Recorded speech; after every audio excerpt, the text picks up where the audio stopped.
a college dorm room, late at night.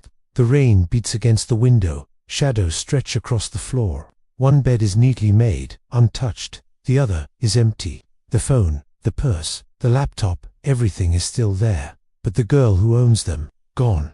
Her name is Emma Carter, 19 years old, a promising student, a quiet presence, the kind of person nobody expects to vanish without a word. But Emma doesn't just disappear.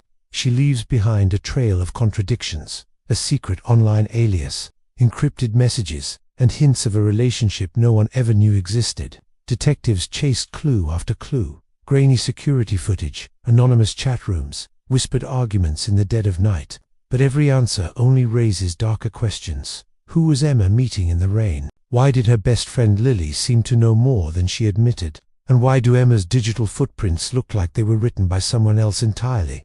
This isn't just a story about a missing girl. It's about obsession, about envy, about the terrifying lengths one person will go to not just steal another life but to live it. Tonight, we begin the story of the vanishing roommate, and nothing about it is what it seems.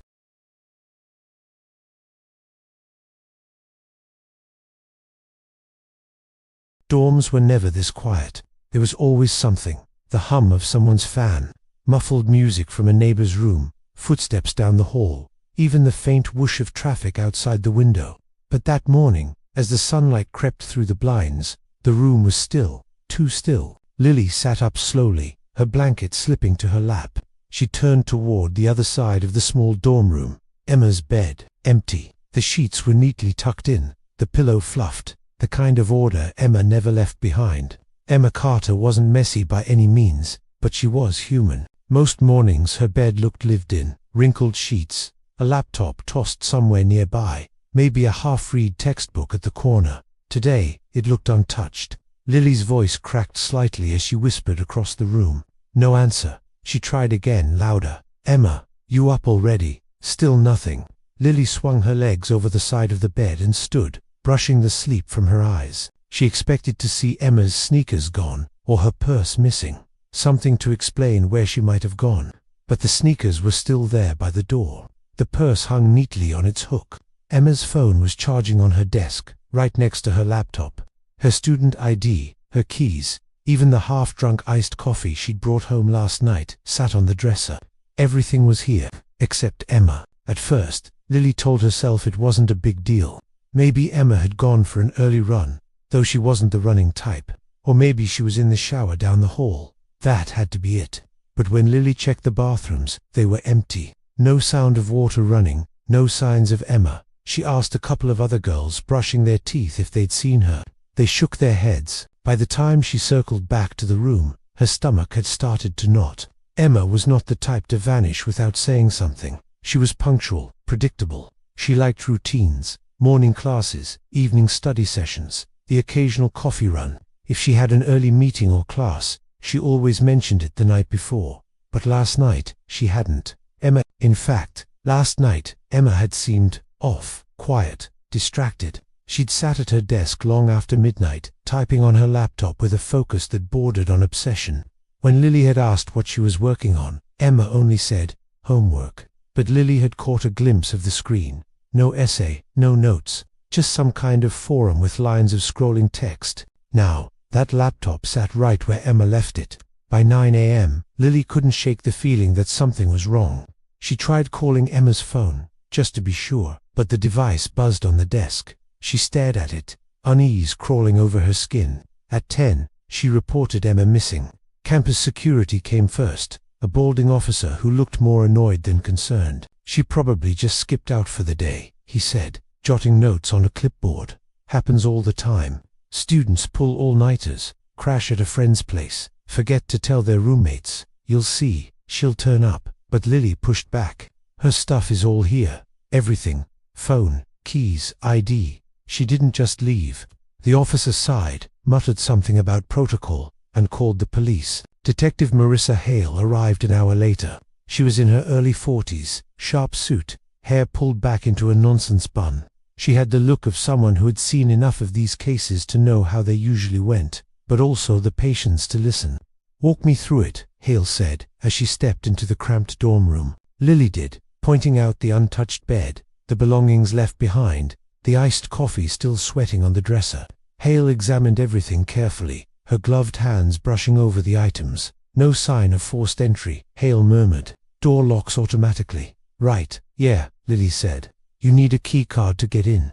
So Emma either let someone in, Hale concluded, or she left willingly. The words made Lily's stomach drop. Left willingly. But why would Emma do that without her phone, without her ID? Detective Hale sat at Emma's desk, her eyes narrowing at the open laptop. The screen had gone dark, but when she tapped a key, it lit up. The computer was still logged in. "What's this?" Hale muttered. The page was some kind of private forum, lines of text scrolled by usernames, coded messages, strange symbols. Lily leaned over her shoulder. "I don't know. She was on that last night. Said it was homework, but I've never seen anything like it." Hale frowned, reading the posts.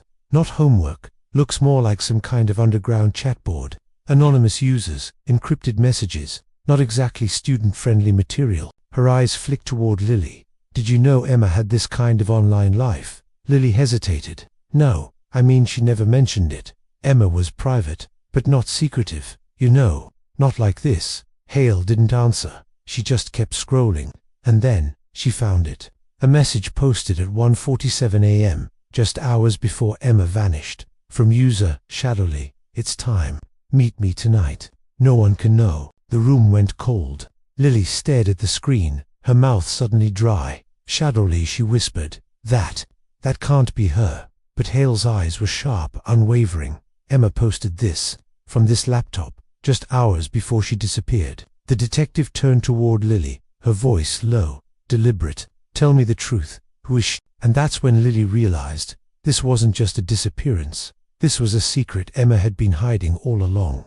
But the secret had her name in it. ShadowLily's name. Chapter 2. The Secret Window. Detective Marissa Hale didn't waste time. After closing the laptop, she bagged it for evidence and motioned for her partner, Officer Grant Morales, to secure the room. Morales, younger and less seasoned, still carried that wide-eyed look of a cop who thought every missing person case ended with a tearful reunion.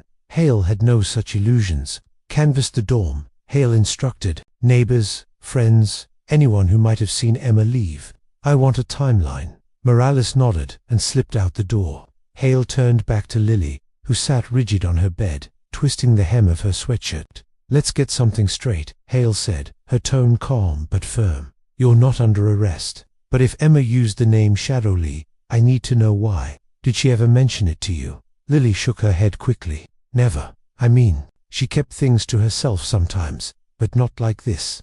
I swear, I don't know anything about that username."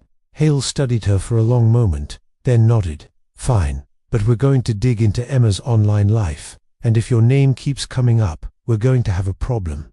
"Understand?" Lily swallowed hard. "I understand." By that afternoon, the dorm was buzzing.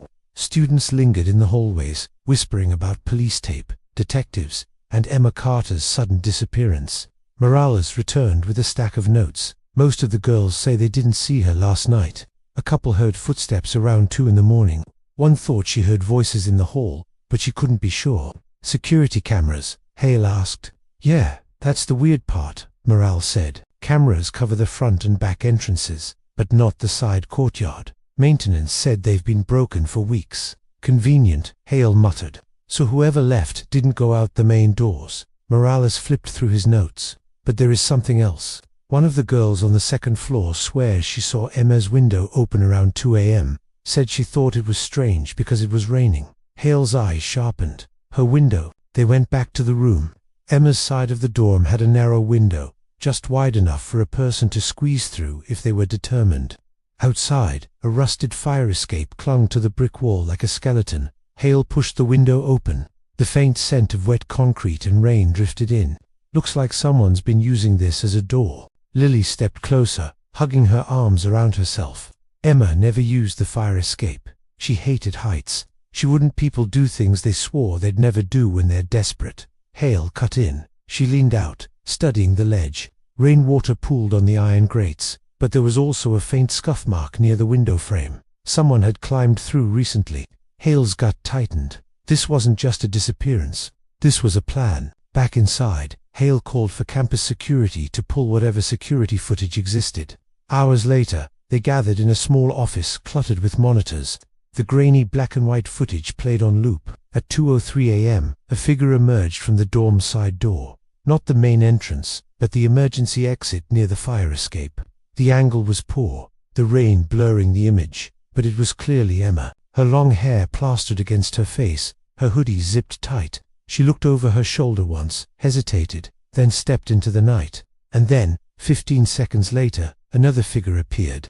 This one lingered in the shadows, just out of the camera's full reach, taller, bulkier, following Emma at a distance. Hale froze the frame. There, someone else was out there. Morales leaned closer, squinting. Can't make out a face. Could be anyone. But it's not no one, Hal said. Emma wasn't alone that night. The discovery hit Lily harder than she expected. She never told me, she whispered, staring at the screen. She never said she was going out. I would have tried to stop her. Hale turned to her. Think carefully. Did she meet people online? Anyone she might have trusted enough to sneak out for? Lily hesitated. I don't know, Emma. She wasn't very social.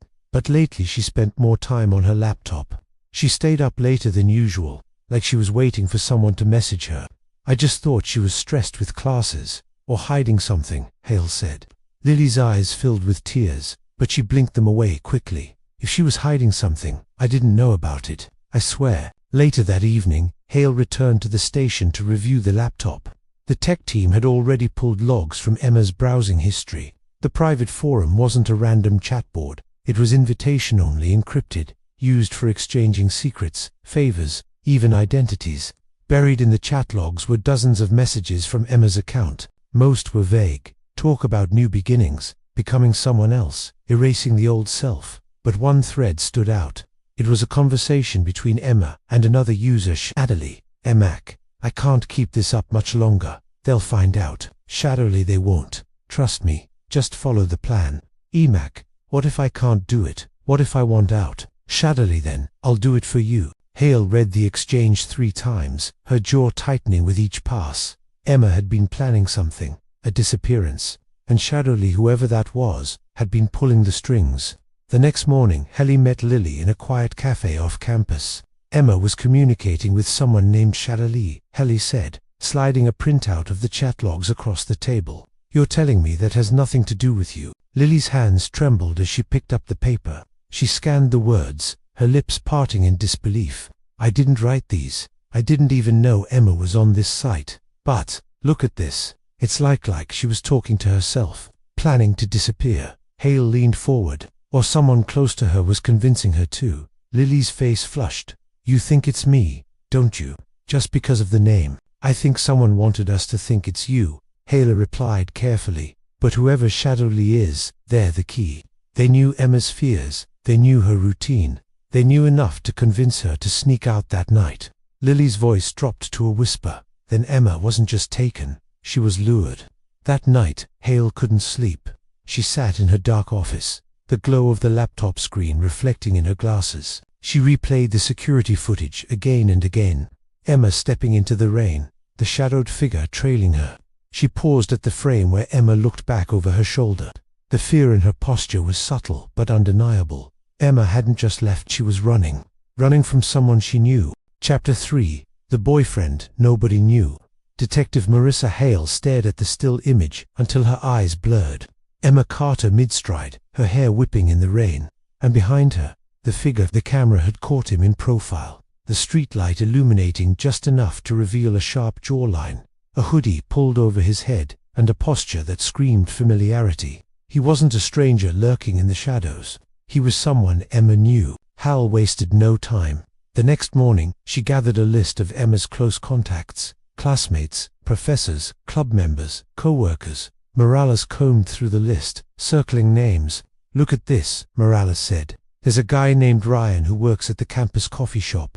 According to one of Emma's professors, she missed class a couple times last month, but he saw her at the cafe with some guy. Could have been Ryan, boyfriend, Hale asked. Maybe. Nobody says they knew much about him, but one student swears Emma had been seeing someone in secret. Hale narrowed her eyes. Secret is the word of the week. They started with the coffee shop. a cozy little place off campus, filled with the smell of roasted beans and the low hum of indie music. The barista on shift was young, maybe early 20s, with tired eyes and tattoos peeking out from his sleeves. His name tag read Kyle. Hale flashed her badge. "We're looking into Emma Carter. She used to come here often, right?" Kyle nodded slowly. "Yeah, I remember her. Pretty quiet. Always ordered the same thing. Vanilla latte, extra shot." "Did she come here alone?" Hale asked. Kyle hesitated. "Not usually. She was almost always with her roommate, Lily. They sat over there." He pointed to a corner booth. Hale frowned. "Not with a boyfriend." Kyle shook his head. "Not that I saw, unless Lily counts." Back at the station, Hale confronted Lily with the information. "You went to the cafe with Emma a lot," Hale said. "Why didn't you mention that?" Lily blinked. "Because it wasn't important. We went there to study sometimes. That's all." "Did she ever meet anyone there?" Lily's expression hardened. "Not that I knew of." "You keep asking me like I'm hiding something." "I'm not." But Hale's instincts prickled.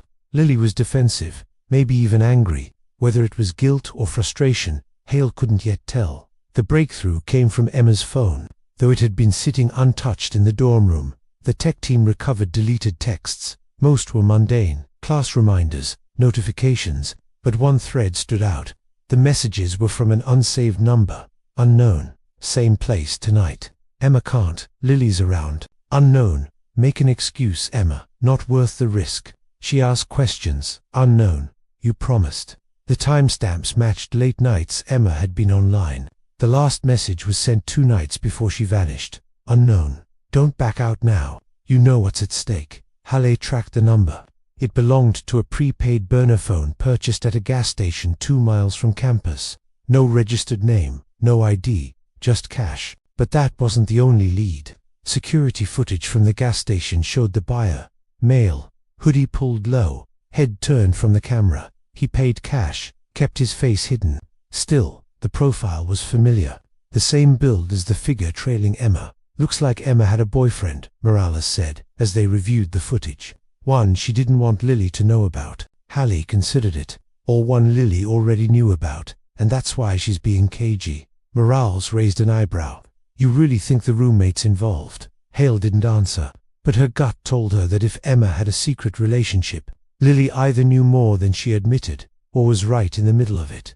The next stop was Emma's classmates. They tracked down a girl named Jenna, who had shared a study group with Emma. Jenna was sharp, observant, the kind of student who noticed details others missed.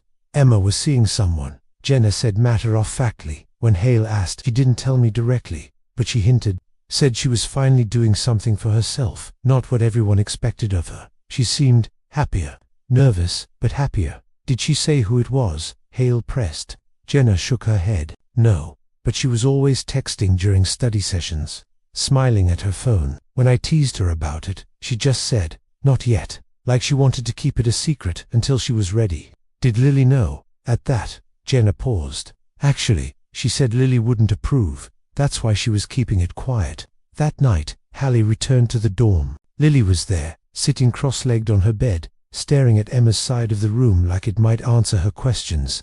"We talked to Emma's classmates," Hale said. "They think she had a boyfriend, someone she was keeping secret from you." Lily looked up sharply. "That's not true. She would have told me. Emma and I." She stopped, biting her lip. "We didn't keep things from each other." Hale raised an eyebrow. "Really? Because from where I'm standing, Emma had a whole other life you didn't know about.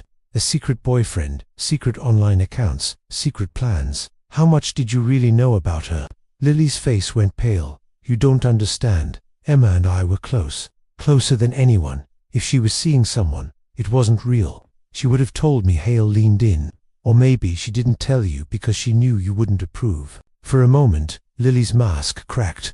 Her jaw tightened. Her eyes flashed with something Hale couldn't quite read. Anger, jealousy, fear, maybe all 3. 2 days later, another clue surfaced. A nearby diner owner called the tip line after seeing Emma's missing poster. He swore Emma had been there multiple times with a young man, always late at night, always sitting in the back booth. Hale and Morales drove out to the diner, a greasy spoon on the edge of town. The owner, an older man with thick glasses, pointed out the booth. They'd sit right there. ordered fries, milkshakes, looked like a couple, though she always seemed on edge. Describe the guy, Hale said. The man squinted. Tall, dark hair, wore a hoodie a lot, didn't talk much, always looked around like he didn't want anyone noticing him. Hal pulled up the traffic camera still on her phone. This him? The owner adjusted his glasses, then nodded slowly. Yeah, that's him. Back at the station, Hale pieced the puzzle together. Emma had been sneaking out late at night, meeting a boyfriend no one knew about. She used burner phones, online aliases, secret meetups, and the last night anyone saw her, she left through the fire escape to meet him. The same night she disappeared. It all fit, but one thing didn't. If Emma was so careful, why did she leave all her belongings behind? Her phone, her ID, her laptop, everything she would need if she was running away. It didn't add up. Chapter 4, The Double Life. Detective Marissa Hale sat at her desk long after midnight, staring at the timeline she had scrawled across the whiteboard. Emma Carter, missing, last seen at 2:03 a.m., leaving the dorm through the fire escape, followed by an unidentified male, secret boyfriend, possible, but every road kept circling back to one name, Lily Jacobs, the roommate, the best friend, the one who swore she knew everything about Emma, but kept proving she didn't. The next morning Hallie returned to campus with a new approach. Instead of starting with Emma's habits, she started with Lily's. Lily was in class when Hallie and Morales quietly entered the dorm room with a search warrant. The small space smelled faintly of perfume and old coffee. Emma's side of the room had been preserved, but Lily's desk was another story. Stacks of notebooks, old receipts, a drawer that clicked when Hale tried to open it.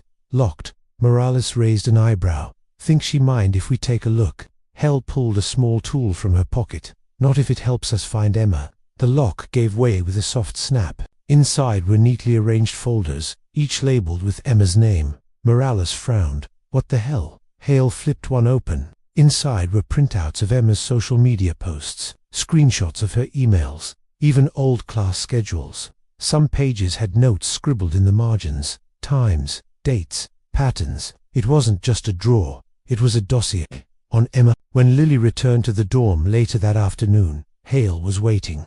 You keep a lot of records, Hale said, holding up one of the folders. Lily's face drained of color. That's not what it looks like. Then tell me what it looks like, Hale pressed. Lily's hands shook as she reached for the folder. I was trying to help her, Emma. She was slipping away from me, spending all her time online, sneaking out at night. I thought if I kept track, I'd understand. I was worried about her. Hale's eyes narrowed. You expect me to believe this is concern? This looks like obsession. No. Lily's voice cracked. I was protecting her. Emma didn't know who she was anymore. She was playing this game online, pretending to be someone else. I just wanted to make sure she didn't get hurt. Hale dropped the folder onto the bed. Pretending to be someone else. Or pretending to be you. Lily froze. Later, back at the station, Hale combed through Emma's second social media profile. The fake one. The one tied to the alias ShadowLily. Every photo looked familiar. Emma in the dorm. Emma at the library. Emma laughing in the cafeteria. But the angles were strange, as if taken from across the room, or just over her shoulder, like someone had been documenting her life. And then Hale noticed the captions. Short, cryptic lines beneath the photos. She doesn't know I'm watching. Soon I'll take her place. Better version of her. Morales muttered. Jesus, this isn't just some online fantasy. This is identity theft. Hale leaned closer to the screen. Not theft. Transformation. Whoever was behind this wanted Emma to disappear, so they could step into her life. The financial records came next.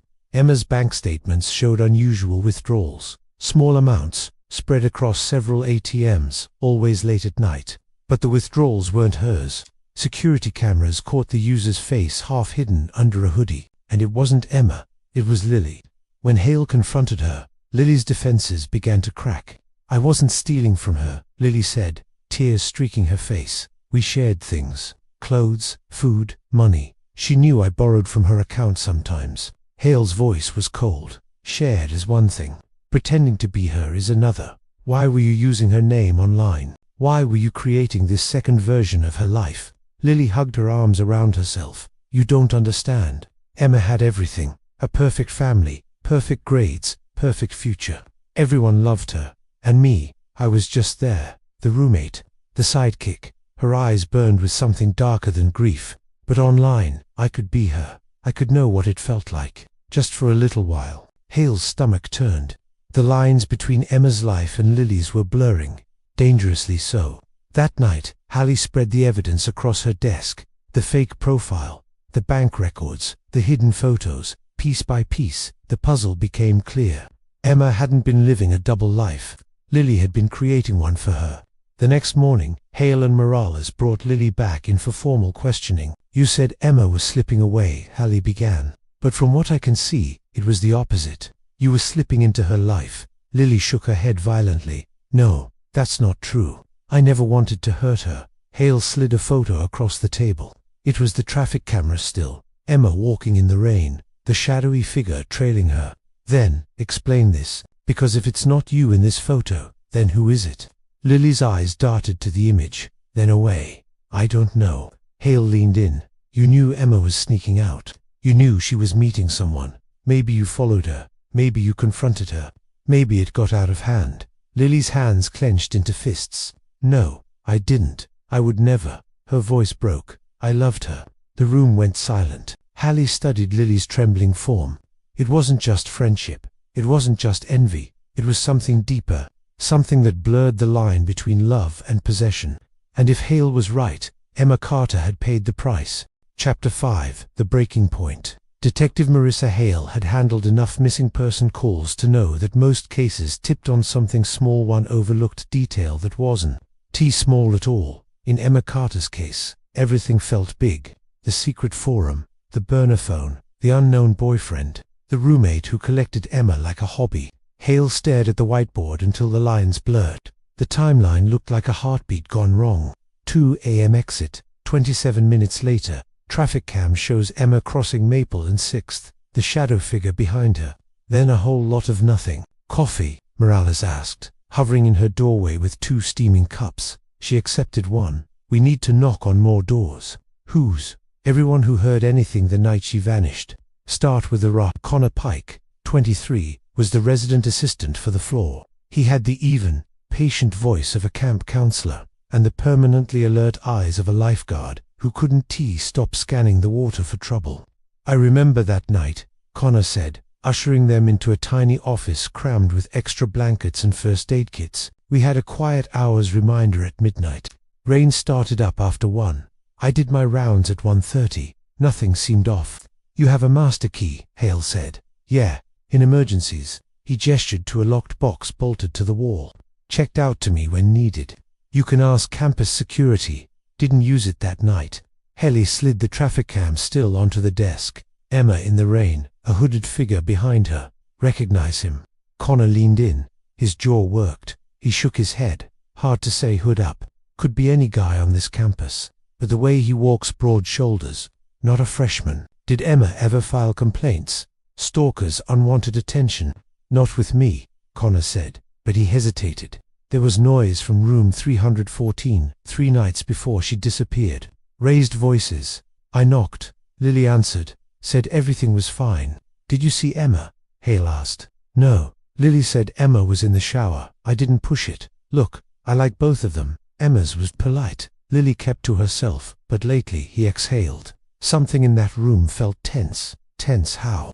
Like 2 magnets flipped the wrong way. Connor said. Everything looked normal. Nothing was. Back on the 4th floor, Hale and Morales worked door to door. Most students offered shrugs and apologies. A few remembered rain, thunder, somebody yelling shut the window at 2 a.m. Then room 317 opened. Maya Torres, earbuds in, textbooks stacked like a fortress on her desk. She pulled one earbud free. Emma. Yeah, I didn't know her well, but I heard the fight. What fight? Hale asked. 2 nights before she went missing, Maya said. Lily and Emma. Lily's voice was sharp, like she was scolding a kid. Emma kept saying, "It's my life." She sounded tired.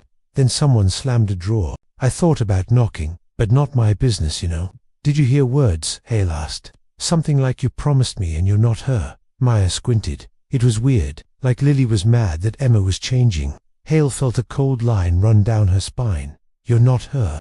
By late afternoon, they sat with the campus counseling center. Privacy laws meant walls, and Hale knew it, but with a warrant and urgency, they got the barest edges. Emma attended 2 sessions this semester, the counselor said carefully. She reported stress, identity confusion, pressure to perform who she was expected to be. She mentioned a conflict with someone close to her. She refused to name the person. Did she feel unsafe? Hale asked. She said she felt watched. The counselor replied. Then she said maybe that was in her head. She laughed it off, but I didn't think she was joking. Watched. Hale could still see the hidden folder of photos, Emma's camera capturing Lily, as if to prove a point. If anything happens to me, it was Lily. The sentence wouldn't stop ringing. They brought Lily in again at dusk. 3rd interview. Same small room. Same metal table bolted to the floor. This time, Lily didn't fold into herself. She sat up. She met Hale's eyes. "Why am I here again?" Lily asked, voice steady. "Because the story keeps shifting," Hale said. "You say you and Emma were close, but people heard you yelling at her. You promised me." What did she promise? Lily's mouth pressed into a line. To stop changing, to stop pretending to be someone she wasn't. "Someone like you?" Hale asked. Lily's laugh was small and humorless. That forum was getting inside her head. She was different. Cold 1 minute, clingy the next. She'd talk like she was writing to an audience. It was like Emma was playing Emma. "You kept a file on her," Hale said, sliding a plastic sleeve with Lily's organized notes inside. "Schedules, screenshots, captions. That's not normal concern." "I was trying to keep track," Lily said, fighting to keep her voice from cracking. "When she lied, when she snuck out, I thought if I could map it, I could stop it." "Stop what?" "Her from leaving," Lily said. The last word, falling like glass. She kept saying she wanted a new life. ShadowLily said it was possible, like she could just disappear. I begged her not to. Hale considered her. "Did Emma have a boyfriend?" Lily's eyes flickered. She said she didn't, and if she did, he wasn't real. Not real. Not someone who loved her more than I did. Silence. The fluorescent lights buzzed. "Where were you at 2 a.m., the night she left?" Hale asked. "In bed," Lily replied. "Like I told you, I woke up to the rain." "You're sure you didn't follow her down the fire escape?" "We have scuffs on the frame. 2 sets of marks." Lily's throat moved as she swallowed. "I didn't follow her." "Then who did?" Hale asked. Lily's eyes went distant. "Whoever told her she could become anyone." After Lily left, not arrested, not cleared, Hale drove alone. Rain had returned in fine needles, turning streetlights into smeared halos. She passed the diner where Emma met the hooded boy, the coffee shop where Emma smiled at no one but Lily, and the bus station, its digital sign blinking routes to cities that might as well be new lives. She braked the bus station. She pulled into the lot, wiped rain from her brow, and went inside. Night shift clerk, plexiglass barrier, worn carpet. Hale flashed her badge. "I'm looking for footage from early Tuesday morning, 2:32:4. Can we roll it?" The clerk shrugged. "Cameras are ancient, but sure." They scrolled. People came and went, in islanders of silenced duffel bags, cigarettes, tired faces. Then, 2:41 a.m., a young woman in a hooded raincoat stepped in, kept her head down. She moved like her bones were colder than everyone else's. Emma. No bag, no phone, no ID. She approached the counter. The angle wasn't great, but Hale read the posture, hesitant, practiced. The clerk handed a ticket. Emma took it with a gloved hand. She turned toward the glass doors, and stopped. At the edge of the frame, another figure waited near the vending machines, hoodie up, broad-shouldered. Hale leaned closer, jaw tight, his head turned slightly toward Emma. She looked at him. He looked back. Emma hesitated, a tremor passing through her. Then she chose the door instead. The figure didn't follow. He let her go. Hale stared. Something about the way he stood, protectively, possessively, or like someone rehearsing a scene. She got the clerk to print the sales record. The ticket had been bought cash, name, E. Carter written, in careful block letters. But the pen pressure in the signature box was light, almost uncertain.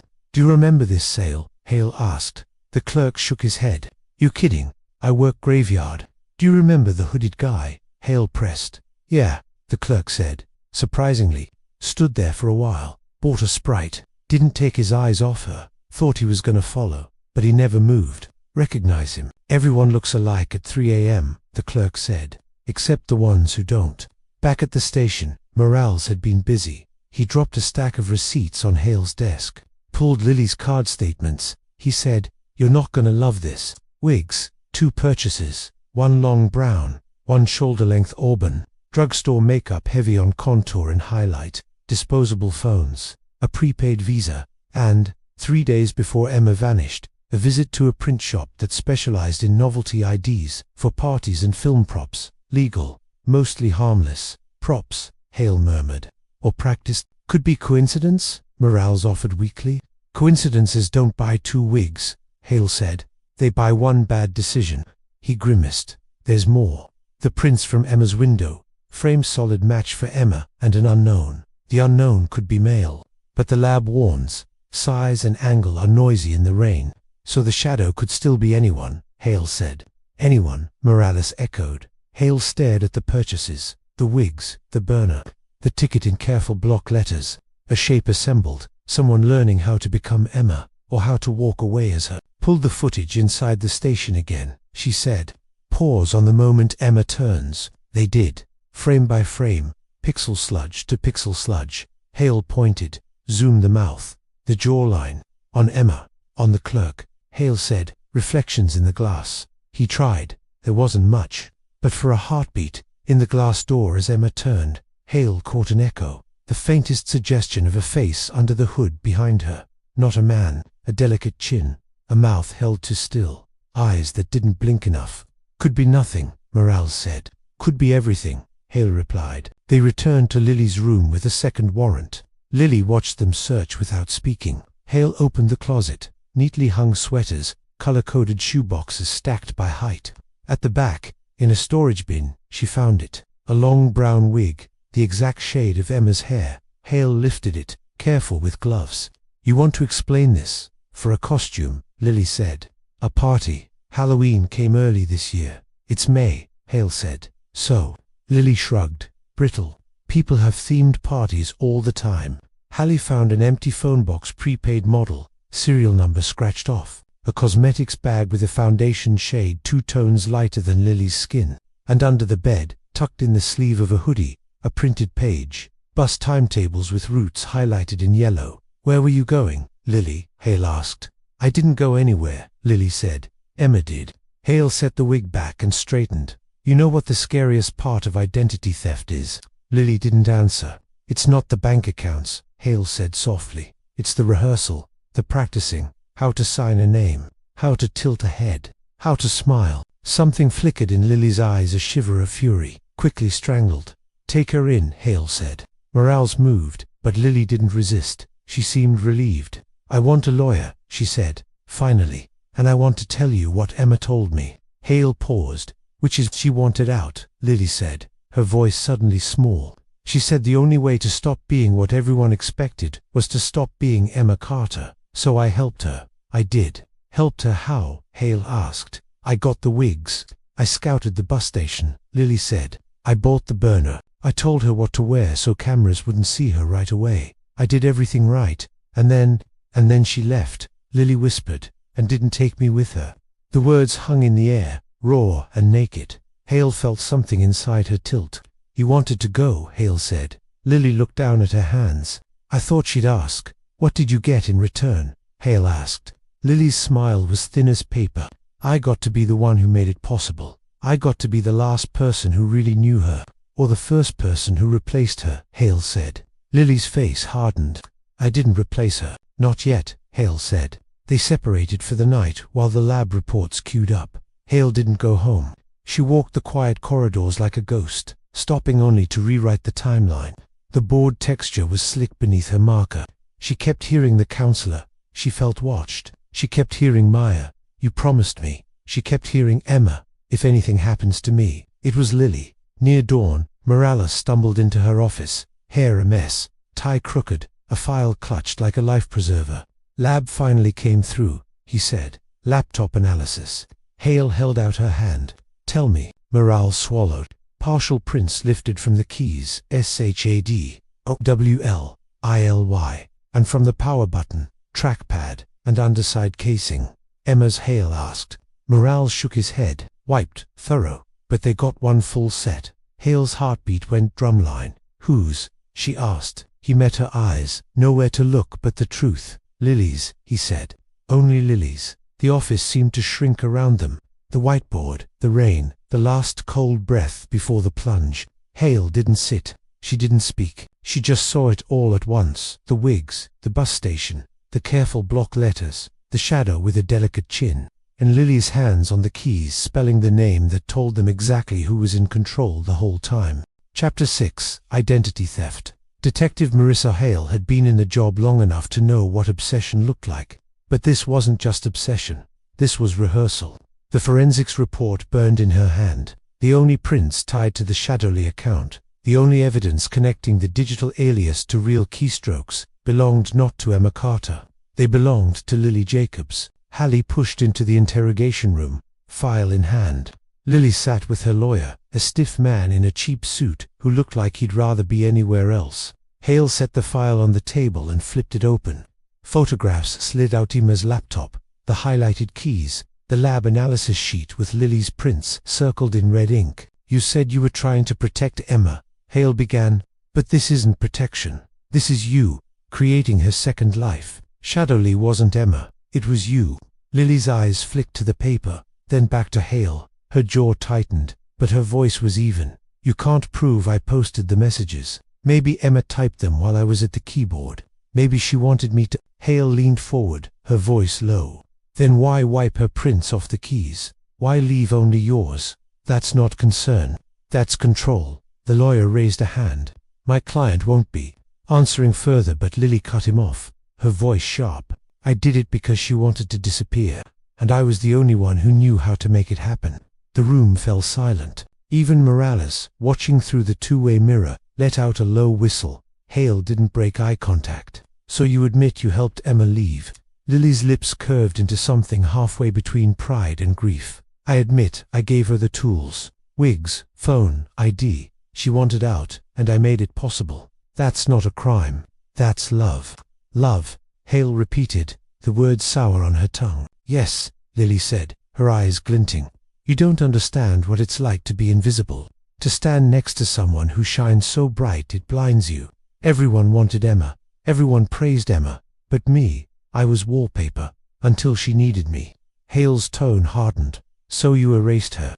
Lily's laugh was soft, almost musical. No, I set her free. Later, in her office, Hale replayed the interrogation on screen. Lily's calmness disturbed her more than rage would have. The precision in her words, the way she shifted blame onto Emma while quietly painting herself as the savior, it was manipulation at its sharpest. But something still gnawed at her. If Lily really helped Emma vanish, why did Emma's belongings remain behind? Why would Emma step into the rain empty-handed? It didn't fit, unless Emma never had a choice. At dusk, Morales entered with new evidence, pulled surveillance from the bus station again, looked harder this time. He dropped a series of still frames on the desk, grainy, but clear enough. Frame 1, Emma buying the ticket. Frame 2, Emma walking to the door. Frame 3, the reflection in the glass. Not just a faint chin, not just a suggestion, but the outline of another hood, close behind her. Enhancement caught this, Morales said, two figures leaving together. Emma first, someone else right on her heels. The camera angle missed the exit, but the reflection shows them side by side. Hale felt her pulse quicken, so she wasn't alone when she left the station. No, Morales said grimly, and whoever it was knew how to stay in her blind spot. They pulled credit card records again. This time, Hale looked for anything unusual in the 48 hours after Emma disappeared. One hit stood out. Lily's card, used at a motel off the interstate. Paid cash for the room, but used the card for vending machine snacks. The timestamp, 3A.M. The same morning Emma vanished. When they arrived, the motel manager was reluctant, but Hale's badge carried weight. Yeah, I remember her, he said, flipping through the check-in log. Girl came in with her hood up, signed as E. Carter. Didn't look at me, just wanted the key. He frowned. But now that you mention it, I think there were two of them. She wasn't alone. Hale's chest tightened. Two, yeah, a second girl. Same height, stayed in the shadows. Let the first one do all the talking. Creeped me out, honestly. Do you have cameras? The manager grimaced. One in the lobby. That's it. The footage was grainy, but Hale felt her stomach twist. Emma at the desk, signing for the room, and in the far corner, just out of the light, another figure, hood low, posture stiff, side by side, to Emma's. Back at the station, Hale stared at the stills. Emma wore someone styled to look like her signing the log. Another girl, with nearly identical build, clothes, hair. Jesus, Morales muttered. Twins. Not twins, Hale said darkly. One original, one replacement. Morales shook his head. But why? Why go this far? Hale's voice was flat. Because Lily didn't just want Emma gone. She wanted Emma's life. That night, Hale returned to Lily's dorm room one last time. The space was bare now. Emma's side stripped down to an echo. Lily's side, though, told a different story. Hale found a notebook under the mattress. Pages filled with practice signatures. Emma's name, written over and over. Sometimes neat, sometimes rushed. One page was different. A single line written again and again. I am Emma Carter. The handwriting was Lily's. Chapter 7. The Face in the Mirror. The wooded area outside town was quiet, except for the hum of insects and the crunch of gravel beneath Detective Marissa Hale's boots. Her flashlight cut a thin path through the trees. Morales trailed behind, muttering about coyotes and bad cell service. But Hale's focus was fixed on the GPS tracker in her hand. The burner phone Lily purchased had pinged here, and it hadn't gone quiet yet. They found it half buried in damp leaves at the base of a tree. The cheap plastic casing was cracked, rain seeping into its circuits, but the screen still glowed faintly. One missed call. No caller ID. Morales bagged it. Why bring it here? Why leave it running? Hale scanned the tree line. Because someone wanted us to find it. The thought tightened in her chest. Whoever planted the phone was controlling the game, feeding them breadcrumbs, and she hated being led. Back at the station, they pulled what little data remained from the waterlogged phone. A single contact, saved under one word. Me. Morales frowned. Me, or Emma, Hale said quietly. The call log showed repeated attempts, short calls, all outgoing, all unanswered. The last one placed at 1:57 a.m., the night Emma vanished, as if someone had been trying, again and again, to reach themselves. The breakthrough came later that morning. A hiker found clothing snagged on a fence near the woods, a gray hoodie, soaked and muddy. Inside the pocket, a dorm key card. Emma Carter's. Hale felt her stomach twist. Why leave it out here? Staging, Morales muttered. Make it look like she ran. Make it look like she wanted to disappear. But Hale wasn't convinced. The hoodie was torn at the seam, as if pulled off. The key card snapped in half. That wasn't staging. That was struggle. And it pointed to one truth. Emma hadn't gone quietly. They brought Lily in again. She no longer looked like the nervous student they'd first met. Her hair was perfectly brushed, her clothes neat, her expression calm. Hale set the bagged hoodie on the table. Recognize this. Lily's eyes flickered. Just for a second. It's Emma's. Found it near the woods, along with her keycard. Looks like she didn't run away.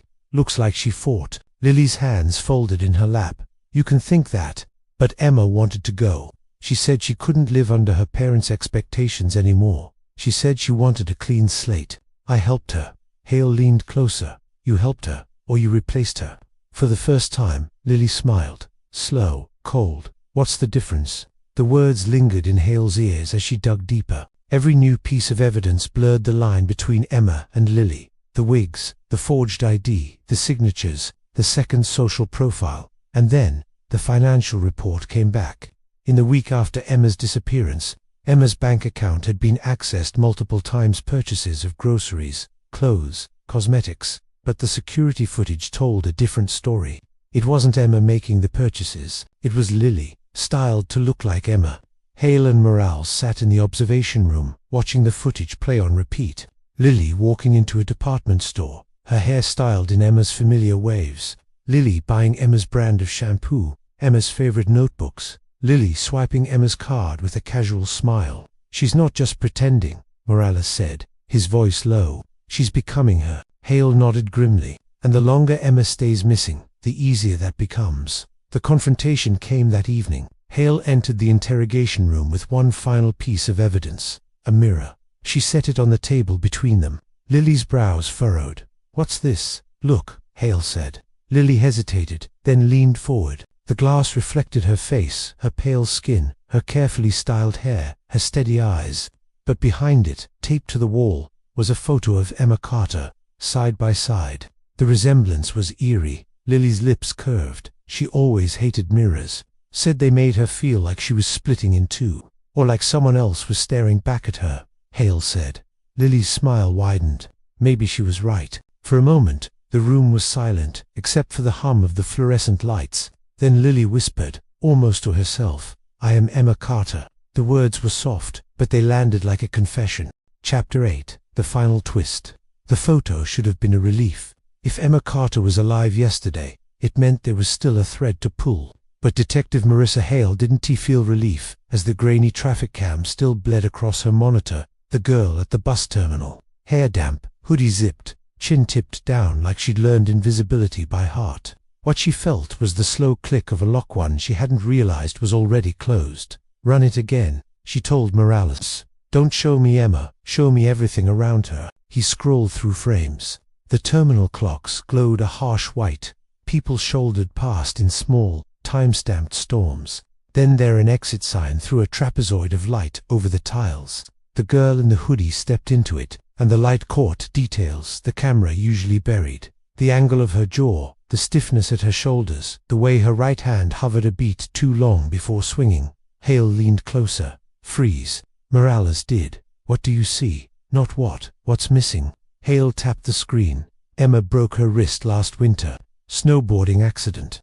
Left wrist. She told her professor she couldn't take notes for a week." Morales squinted. "So, people compensate," Hale said. "It lingers. You can fake hair, walk, posture, but you can't fake the tiny flinch. Your body learned the hard way. She doesn't have it." He was quiet a beat. "So yesterday's Emma is Lily," Hale said, and the word deadened the room like a thunderhead. "They didn't call Lily. They baited her." Hale froze Emma's bank account and pushed a two-line note to the private forum they decloned on a Sting server. "Funds locked. Proof of life needed for release. Meet in person. No proxies." Within minutes, an account with the handle EMAC replied with the time and place. The only time and place that made sense to someone trying to wear another girl's life without smudging it. The one place Emma avoided in the last month. The family's money manager's office, downtown, all glass and polished stone. "Public," Morales said, as they parked across the street. "Security cameras. You sure about this?" "Lily needs legitimacy," Hale said. "She needs a bank officer to say Emma Carter in a lobby while a camera records it. She needs the world to nod. And if she brings someone," Morales asked, "if she brings the real Emma like a prop, then we take them both." Hale adjusted her jacket, smoothed her hair, and practiced her quiet smile, the one that said, "I know more than I'm telling you, and I'm giving you a chance to tell me first." It had disarmed more felons than her badge ever had. They went in. The lobby's echoes made everything sound important. Hale could hear her own breath, and the polite cough of a security guard trying not to cough. At 11:02, the elevators chimed. A girl stepped out, hood down now, hair blown in a glossy wave that caught the atrium light. "Emma," the receptionist chirped, "already tricked. We've been expecting you." Hale watched the walk, the cadence, the mild downturn at the corners of the mouth as studied sorrow, learned from mirrors. Lily wore it like tastefully expensive perfume. She checked in. She smiled at the guard. She turned on, saw how the mask didn't crack. That was the first true thing Hale had learned about her. Lily didn't crack. She recalculated. "Detective," Lily said sweetly, "I thought you were busy accusing me of crimes. Identity theft is a crime." Hale said softly, "You wore Emma to the bus terminal yesterday. You wore her to a motel after she vanished. You've been wearing her to grocery stores, to department stores, to life." Lily's eyes cooled. "Or Emma is alive and you're late." The receptionist glanced between them. Morales flashed a smile that meant just a minute and ushered the receptionist toward the back office with a practiced joke about printer jams that made people happy to leave. Hale lowered her voice. "Proof of life, Lily. That's what you answered. Do you have it?" Lily reached into her tote. For a breath, Hale's pulse leaped, but Lily only produced a phone and tapped the screen. A video bloomed. Emma, sitting against a pale wall, hood shadowing half her face, her voice a little rough, like sleep had dragged through it. "I'm fine," Emma said. "I left on my own. Please stop looking." Lily's chin tilted, satisfied. Hale didn't look away from Lily. When was this recorded? Last night, Lily said. Timestamped. Metadata says. I know what metadata says when people learn how to doctor it, Hale said. She took the phone gently, turned the volume up to notches, listened. There a faint hum under Emma's voice. Not HVAC, not the high-rise breath of a building. Lower, wet. Morales met her eyes. We've heard that hum. The woods, the drainage culvert, the place the burner-phone ping had led them to before a storm flooded the ground, and hope with it. Hale handed the phone back like it was a civility. Let's go, she said to Lily. Now, you show me where she is. Lily's smile could have sliced a ribbon. I don't go with people who threaten me. Then I'll cuff you here, Hale said. In front of the camera you wanted to bless you. Lily calculated again. She put the phone away. Fine, she said, and her voice went bright and helpful, the way Emma's always had in classrooms, with teachers who loved good girls, who caused no trouble. Let's go get my friend. They drove with 3 unmarked cars trailing at tasteful distances. Lily stared out the window. The city gave way to suburbs, then to the stitched patchwork of county fields, a water tower, a stand of skinny trees scratching the sky. Morales tracked the GPS of Lily's phone with one hand and held a paper cup of truly terrible coffee with the other. Left, Lily said, when the road forked. There's a maintenance road. In winter the county plows it for access. Hale saw it to ruts into brush. They bumped along, branches skittering along the doors, until the culvert opened like a mouth. Concrete, graffiti, the smell of algae and rain. Here, Lily said lightly, as if they'd reached a picnic spot. She's right where she left herself. You first, Hale said. Lily stepped down, careful and clean. She didn't slip. She didn't look around. She didn't appear to consider running. She just walked to a low metal door, set into the sidewall like a secret. She tapped a keypad, for beeps. The door clicked. County uses it for storage, she said. Or did. It's dry in there. Who gave you the code? Morales asked. Lily didn't look back. Nobody. People forget to change things. Hale nodded to the team posted just out of sight. 2 officers peeled away like shadows, circling the structure. Hale lifted her voice. Emma, she called. The echo smeared into the tunnel. Emma Carter. A small voice came back, threadbare but human. Here Hale's throat closed hot for a second. She moved toward the sound. The room inside was 8 by 10, concrete block. The floor dry and covered with a thin, clean blanket. A gallon of water sat next to a crate with granola bars lined like little soldiers, and in the corner, blinking at the change in light, was Emma, alive. Hair roughly cut to her shoulders, wrist bruised at the bone. Her eyes found Hale, then skittered to Lily. Hey Em, Lily said softly. See, I brought help. Emma shrank, like the word help carried a memory of its opposite. Her voice fluttered against the walls. Please, step away, Hale said to Lily. The words leveled and flat. Now, Lily moved, a small repositioning, a dancer giving the lead space. She smiled at Emma, as if at a skittish child. They want to take you home. Isn't that what you wanted? Emma's mouth opened and closed. Then she put her hands out like someone who had learned that movement invited mercy. Hale slipped a blanket around her shoulders. Morales knelt, his voice gentle, the way he never managed with adults and always did with children and strays. You're safe, he said. We've got you. Emma nodded. Her eyes were dull with relief, and something darker, a mix of humiliation and anger that didn't he know where to land. Who hurt you? Hale asked, writing the answer across her body like it might change if she looked away. Emma's gaze flicked to Lily. Lily stepped closer, so close her breath made the blanket quiver. You told me you wanted this, she whispered. You begged me. Emma's voice was small. I begged you to stop. The team moved in then, hands gentle on Emma, hands firm on Lily. Lily didn't fight. She watched Emma instead, hungry, almost tender. It was you, Hale said, as cuffs kissed metal. From the forum to the wigs to the bank to the bus. You engineered the disappearance so you could wear the life. Lily turned her face to the light at the door, as if letting it find her best angle. No, she said. I engineered it so she could finally be who she said she wanted. Without her parents, without the relentless eminence of Emma. I kept her safe from herself while she learned how to leave. Everyone wins. Emma didn't win, Hale said. Lily's smile was small. She will when she sees how easy it is to be loved from a distance. They walked her out.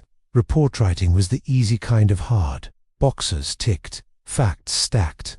Hale excused herself 3 times to splash tepid water on her face, and then returned to the narrative, because the narrative anchored everyone. Victim located, alive, subject in custody. Evidence includes. She didn't write the rest. Emma's mother S. sob in the hospital corridor.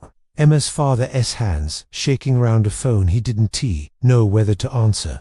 Emma's eyes when she watched her own social history scroll by on a screen, curated by someone who loved her wrong. Charges would hold kidnapping, unlawful imprisonment, identity theft, fraud. The DA was already practicing the press conference. Campus would cheer, then gossip, then forget.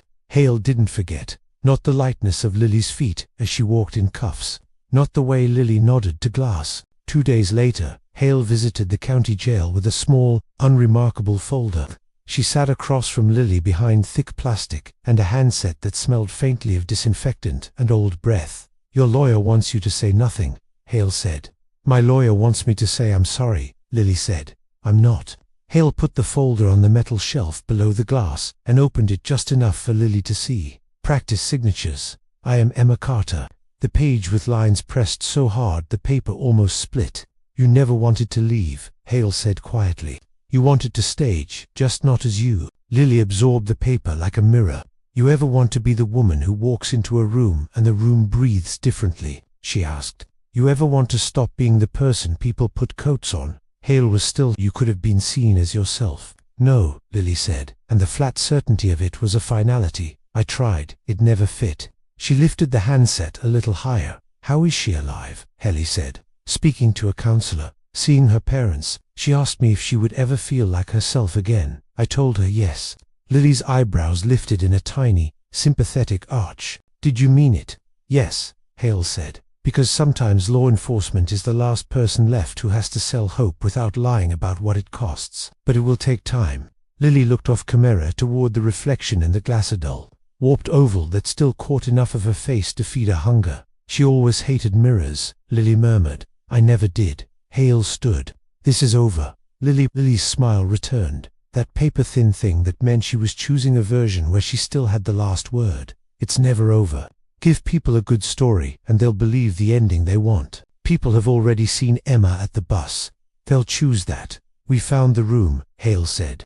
"We found Emma. The only ending left is the one where you face what you did." Lily didn't flinch. "The ending left is the one where I keep practicing." Hale closed the folder and left it with the guard. Evidence logged, chain of custody intact. She walked out into air that smelled like rain again, the kind of honest weather that didn't pretend to be anything else. 3 weeks later, campus calmed. The dorm replaced the lock on the window frame. The RA posted a sign about safety protocols that everyone read and no one glued to memory. The counseling center filled its chairs.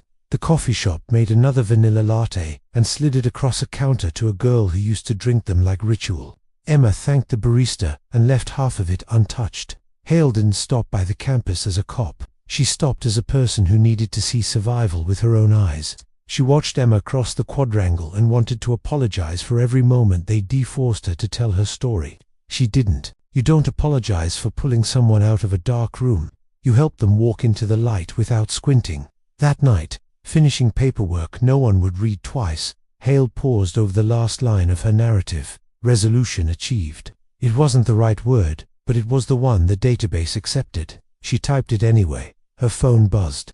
"Morales, you need to see local news." She clicked the link. A reporter outside the county jail. A segment about overcrowding and rehabilitation and everything departments say when the budget bleeds. And a flash of something in the background, beyond the reporter, her movement at a window. Hale rewound full-screened, leaned in until pixels became squares. There, a small rectangle of glass, a woman's reflection, chin lifted just so, eyes unblinking, mouth soft and presentable, practicing, perfecting. Lily. Hale closed the video. She turned off her lamp. Darkness waited, even in safe rooms. On her way out, she caught her own face in the black glass of the office door, tired, older than she'd felt yesterday. She straightened, smoothed her hair, and let the reflection be what it was, hers. In a concrete cell lit by fluorescent daylight, Lily sat with her back to the wall and the window at her shoulder. The glass gave her just enough of the world to practice on. She lifted her chin. She softened her mouth. In the reflection, Emma Carter smiled back.